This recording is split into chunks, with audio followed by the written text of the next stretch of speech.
Welcome to Game Bird Spotlight.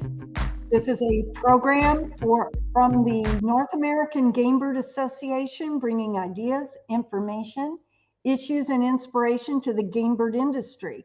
And today I am excited to be interviewing Roger Anderson, who has written a new book, Pheasant Recipes to Kill For.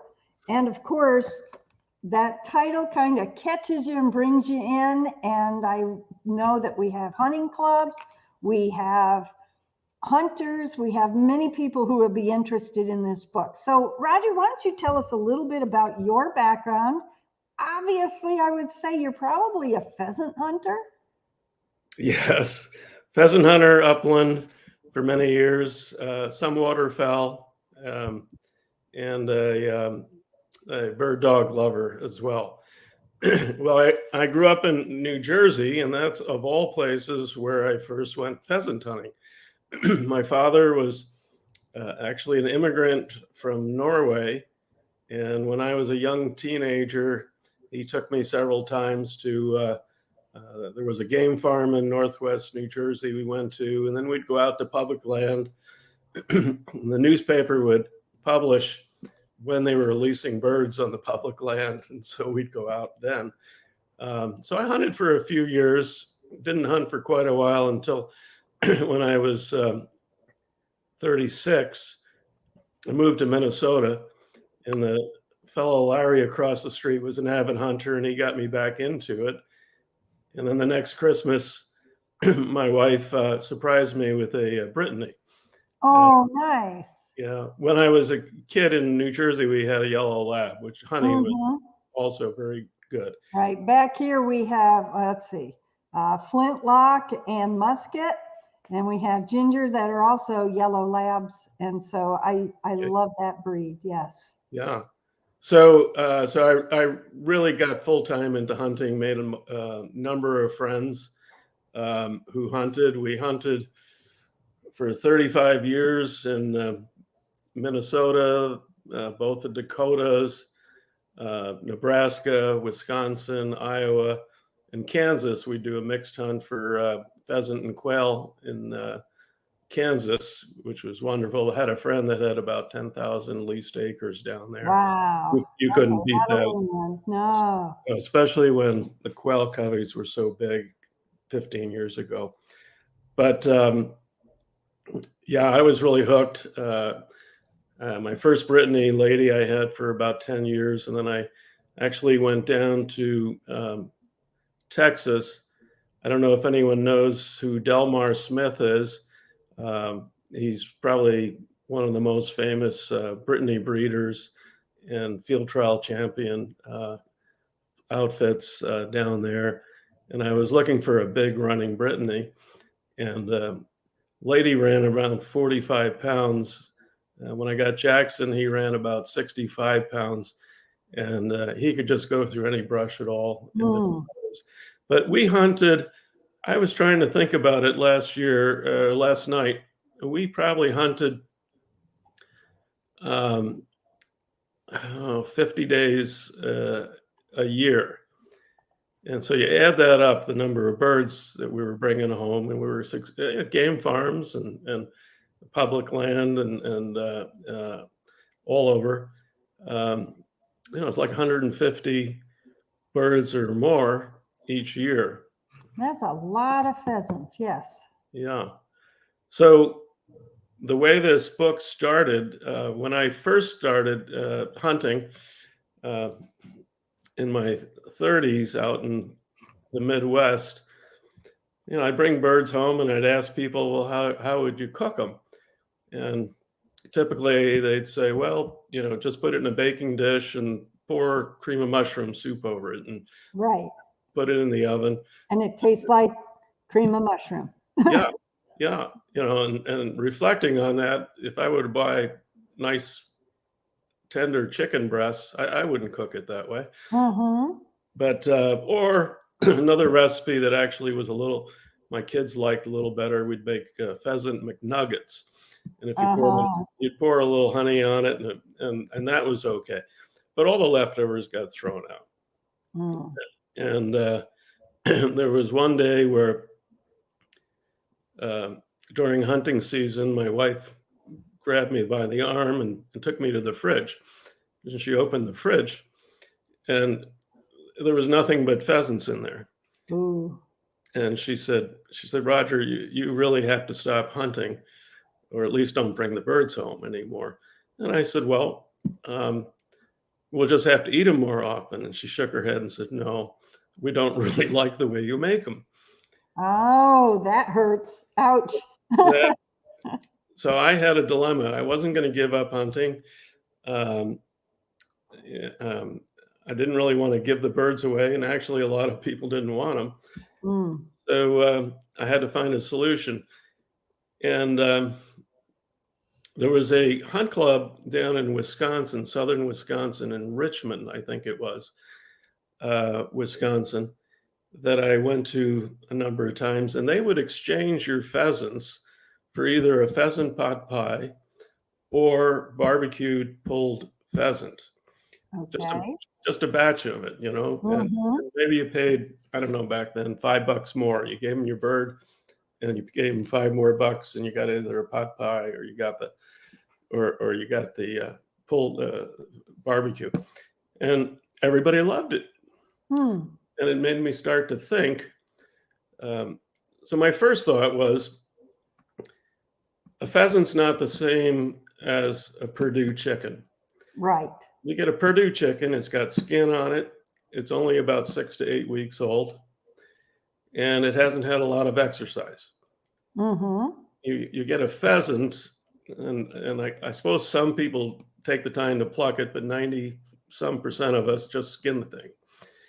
So you're cooking a pheasant with no skin. It's lean, it's athletic, and it's just a little drier, and you have to be more tender with it. Right. Very much. You need to add the fat because it doesn't come, you don't end up with that fatty feeling on your face when you're done. Exactly. So I had the thought, I said, I wonder how it started with, I wonder how the colonials cooked pheasant 200 years ago. Or not pheasant, cooked chicken 200 years ago. The barnyard chicken that was running around, and they'd grab. They would make a stew. They'd throw it in the stewing pot. And so I started to look up old colonial recipes, things like Brunswick stew. Colonial America. Country Captain, Brunswick stew, pheasant pot pie. There they are. There they are. Country Captain, one of my favorites. It has a little Jamaican spice in it, raisins, and that one's pretty easy to prepare. So I made those. I made those two. They were big hits, and the nice thing about it was, I would make up a batch with 3 or 4 pheasants. It would take a little more time, but because it was a stew, I mean, the kids loved it. And then we would put the rest of it in Tupperware in the freezer, and then bring it out when we wanted to eat it. And it was just as good. It was just as tender. Sometimes it's more tender after it's been sitting and reheated again. So then I started to broaden, and I've lived overseas in a number of places, and I love international flavors. And I thought, well, what about third world countries?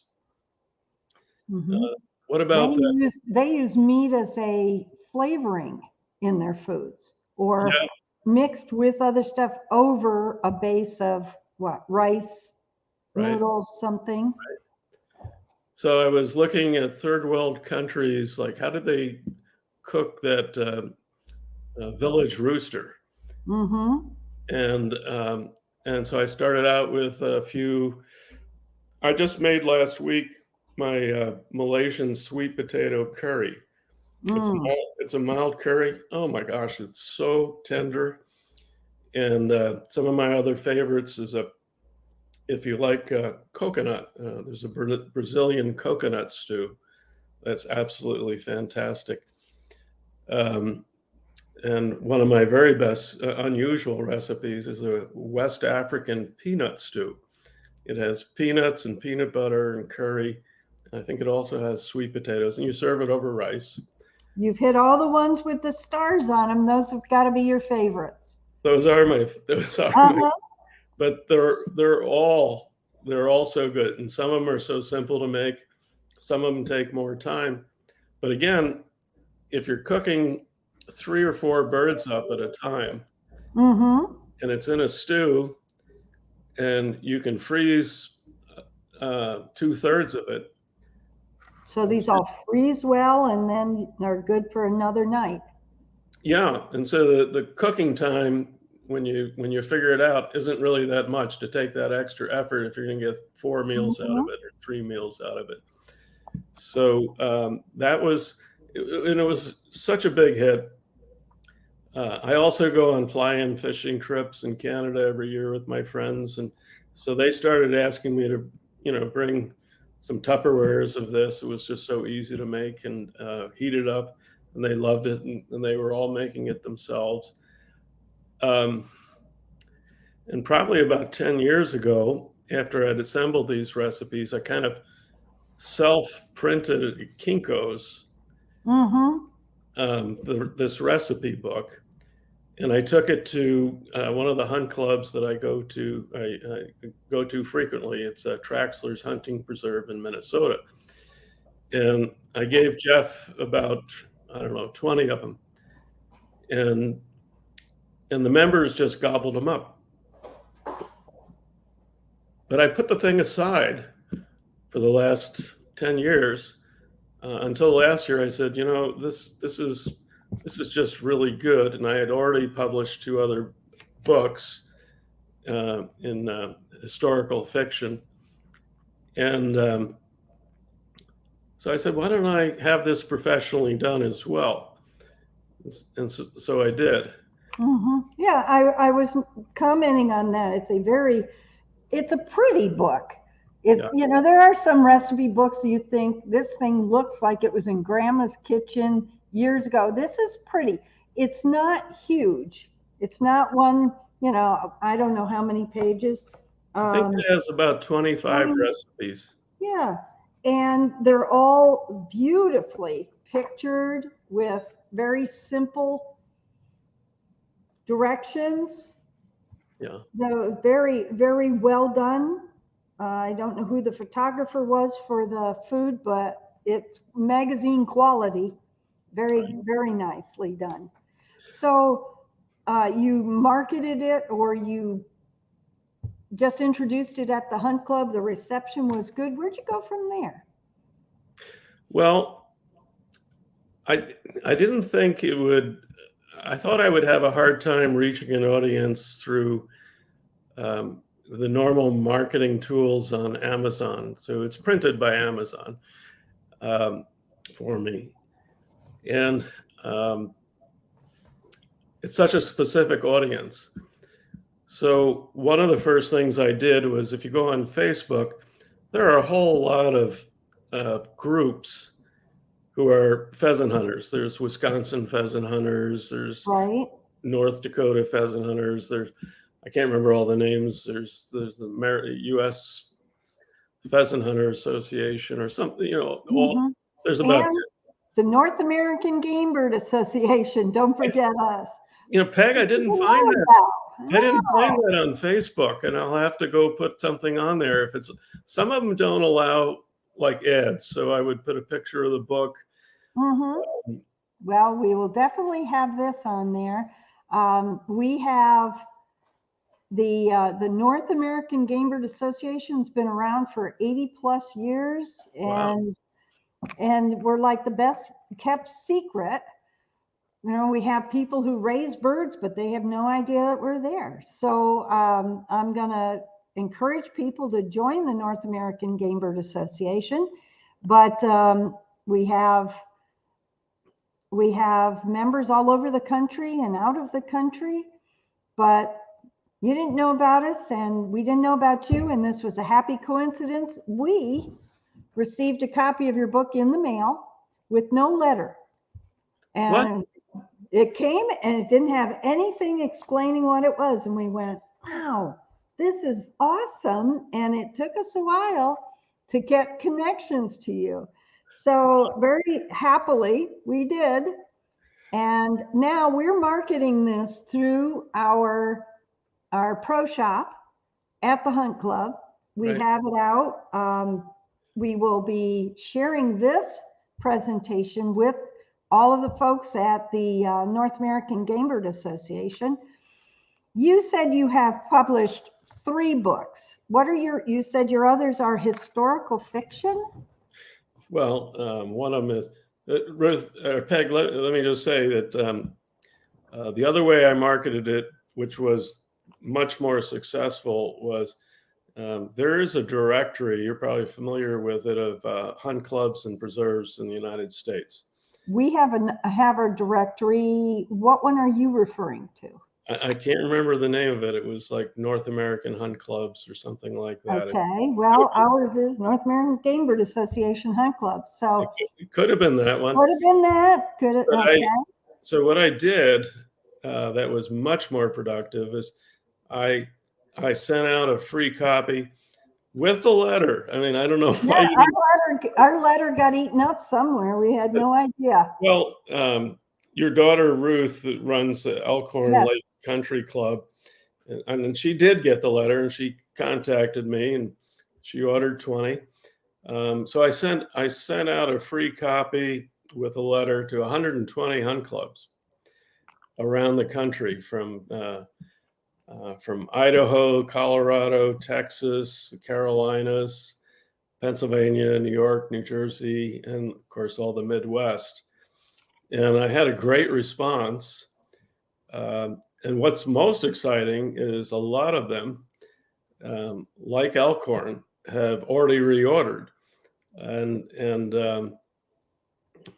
there's one in Idaho that ordered 50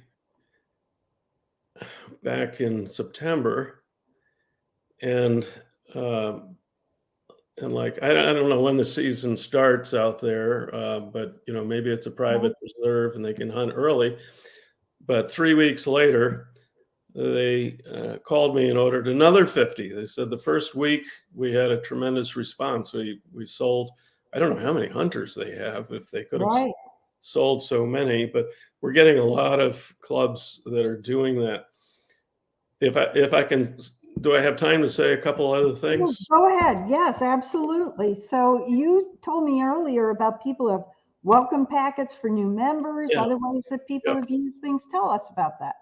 Yeah, this is so cool that, so like, for instance, what the one club in Wisconsin is trading birds for pheasant pot pies and barbecue pull pheasant, which is the easiest thing in the world to make. And so for the hunt clubs, I think it's a big money winner. I'm not sure what all the clubs are getting, but it might be $25 a pheasant. And then they get the pheasant back, and then they charge maybe $10 for a bunch of barbecued pulled pheasant. It's got to be a big profit maker for them. And the hunters go home very happy.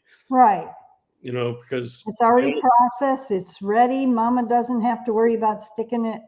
Exactly. For us, we found one of the easiest ways. I know you've got yours, and they're wonderful. The easiest way that we end up cooking pheasant is stick it in the crock pot till the meat falls off the bones, cream it, put it over biscuits. That's the old American, standard meal. And we had, for a while, a little computer printed copy that we would print out. But that is a common question when people come to the hunt club. What do I do with this? Right. And this book and the recipes, I mean, pheasant recipes to kill for, it's a great. Well, some of the clubs are doing some other creative things. So the club that I hunted at for many years, Traxler's Hunt Preserve in Le Sueur, Minnesota, Jeff has bought a whole bunch of these, and he cooks, I think it's on Saturdays, the kitchen cooks up a meal for all the hunters. And so every week he's featuring one of the recipes in there. And people have, so they've done a couple of them, and people are going, well, this is pretty good. Yeah, that's good. I could do this. Yeah. Yeah. And then there's the gift bag, like I said. And Tell us, yeah, but you didn't tell these folks. So make sure you talked about this welcome package. Now they actually don't even charge for it.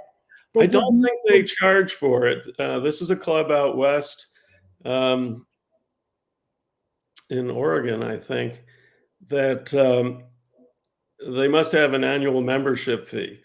So when they get new members signed up, they put together a welcome package with a hunting cap with their logo on it, and they throw in a copy of the book and maybe one or two other things. I'm not sure what, and they just give it to them. Well, that's awesome.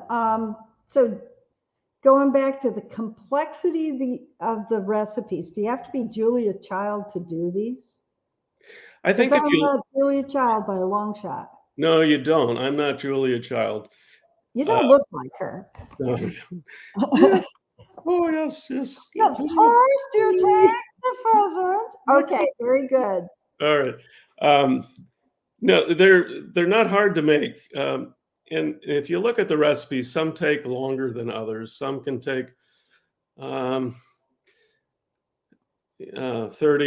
minutes to prepare, others an hour, or with stewing time, they can take more. But you can go watch the football game while it's stewing and do other things. So, but like I say, you're cooking up 4 or 5 birds at a time. And it's it's not that much. Yeah. Give our viewers a place where they can get a hold of this book besides Amazon. Let's say we have a hunt club. We've discussed here right now, as of October 2023, this book is selling around $20. But if you buy them in bulk, there's a wholesale price. You don't have to tell us what that is here, but how would they get a hold of you, or how do they contact somebody about buying this book? And I want to make a banner to go across the bottom. Okay. Well, can I tell you what the price is? Go ahead. Okay.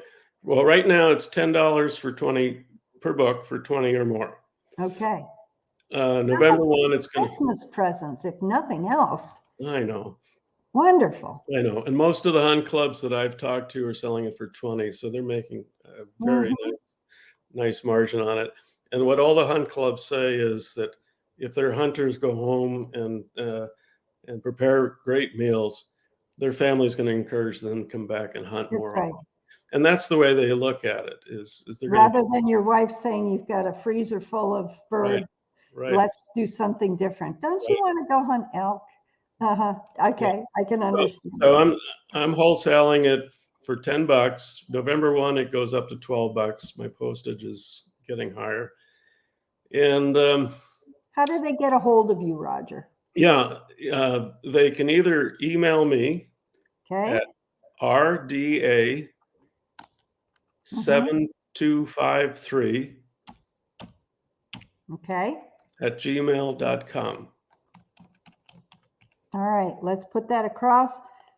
And you make sure. Is that right? That's right. Good. I got it right the first time. Or they can text or call me. All right, let's get that one down here. Okay. All right. At 952. Okay. 270. Okay. 9347. All right, and so that is, so it's a talk or text, and that's the one we want right there. Yeah. That's how to get a hold of Roger Anderson for book copies of Pheasant Recipes to Kill For. Yeah. Wonderful. Now, which dog is on the cover? Well, that looks a lot like my first dog, Lady. It's a Brittany. It's not actually my dog. It's a stock photo. I was so sure that was yours. Well, it does look a lot like her. It really does. I will also say to people that are interested, get your orders in, because Amazon is slow with authors.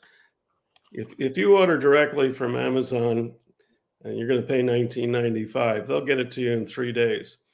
If I order 100 books from Amazon, they'll take 3 weeks to get the delivery. I've got about 150 left in stock, and I'm wondering if I should order more. I think I will after this interview, but it can take some time for me to get them back in stock so that you can get them at that lower rate. Well, this will go out to all of the North American Game Bird Association folks and to the Elkhorn Lake Hunt Club folks. We'll put a tag on it. And I would definitely say that this book will be an auction item at our convention in January in Orlando. Wow. How far are you from Orlando? You're 2 states away. It's a bit of a drive. Probably 10 hours. Have you come down and show people, Well, you could come down and demonstrate your recipes for us. Yeah, it's a 10-hour drive, I think. Woo! All right. Wow. What time of year is it? It is January 20th to the 22nd, I think. Don't quote me on that, but it's right in that ballpark of time.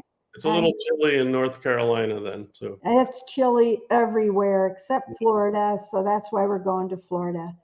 All right. You didn't get back to those other 2 books. Oh, sure. Historical fiction. Well, the first book I wrote, that was about 12 years ago, maybe a little more, when I first retired. And I'm a Christian, and I was in business. I worked for 15 years for PepsiCo, and then I led turnarounds of different businesses that were bankrupt, like Rollerblade and Tonka Kenner Parker, and 2 others. And in those situations, venture capital firms can be pretty cutthroat. So I was put in some situations where I was told to lie to my employees. I was told to lie to the Wall Street, cheat my employees, and do some wrong things. And so I didn't do those things, and had repercussions. I got fired in a couple of the cases, but in each case I got a better job and a better experience. So when I retired, I reflected upon that, and so it's called The Executive Calling, Corporate Success Without Selling Your Soul.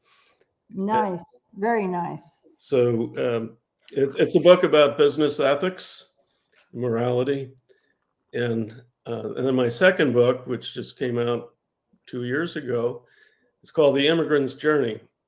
And my grandfather, Enoch Opsal, was born in Norway in 1890 on a small 100-acre potato farm. And he was the only son. He stood to inherit it, but he wanted to come to America. So at the age of 16, he'd saved up some money and bought ship passage to Brooklyn, and came over by himself, penniless, moved into a place in Brooklyn with a friend of the family to get it started. It's an interesting story. He started out working on a tobacco farm in Connecticut, kind of like slave labor, for about 7 or 8 months. Then he stoked coal in a Hudson River ferry, also not very nice. Then he mined basalt stone in Orange, New Jersey. And one day he went to the Norwegian church in Orange that he always went to. He had a sweetheart, or a crush, I would say, back in Norway. And she walked in the door, and it was Henrik. Oh. And so they renewed the relationship and married. He eventually got into construction. He rose up with a large company called C.R. Hedden Construction Company back then in the early 1900s, and built the first firehouses in Staten Island and Manhattan, and So rose. this is historical fiction, but it's your family's history. Yeah, it's, Isn't that awesome? I had to fill in the blanks. Uh-huh. So that's why it's fiction, yeah. but the timeline is right. So when World War I was starting, he got sent out by his company, and by now he's a vice president. He had risen up with no education, and he built a railroad from Omaha to Wyoming to bring cattle to the troops for World War I. Mm-hmm. That was a big project. And then when he finished that, they sent him down to Alabama to work on the Wilson Dam and to bring electricity to Auburn for a phosphate plant for munitions as well. And then the war ended. He came back, and when he retired, it's fascinating what he did. He always missed Norway. He'd gone back about 3 times, and he and Rika wondered if they should go back, but he stayed in America. He found a farm in northwest New Jersey, Sussex County. That's where I was raised the first years of my life. Off camera, we'll touch base more and find out where. Oh yeah. So he bought this. It was during the Depression. He bought it for very little money. It was a foreclosure. 110-acre farm in Sussex, New Jersey. Beautiful hills around it. Mm-hmm. The farmhouse and the barn he leased out to a dairy farmer, and up on the hill he built a red cottage, and on the hill above it he planted 100 Norwegian spruce trees. And then their first week in the house, when it was done, he built it himself. And Rika wakes up and hears this loud engine noise in the backyard. And she comes out and she says, "Enoch, what are you doing?" He's plowing up the backyard. He says, "Rika, I'm planting potatoes. We're back home." Oh, I'm looking forward to seeing that book. Yeah. Wonderful. Well, I don't want to keep our viewers on too long. I'm fascinated by your story. So pleased that we made a connection through the book. And I'm going to encourage our viewers, whether you're watching shortly when we first broadcast this or later, get a copy of the book. And I don't think you'll regret it at all. And I will tell our folks that are going to be coming to the conference that I will have a copy of each one of your books there for the silent auction. I want to get them and not only read them for myself, but have them available for our folks. Well, maybe I'll come down. I would love to have you come down. Maybe we can make a deal and you can come down and speak to our banquet on Tuesday, or excuse me, it'd be Wednesday evening.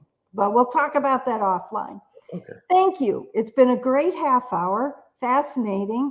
I will say goodbye to you, and I will say goodbye to our viewers, and I will be in touch if you are.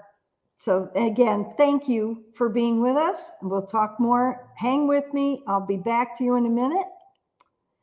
And thank you, viewers, for being with us as we have explored a new book and a wonderful topic. Thank you, and we'll have another program out here soon.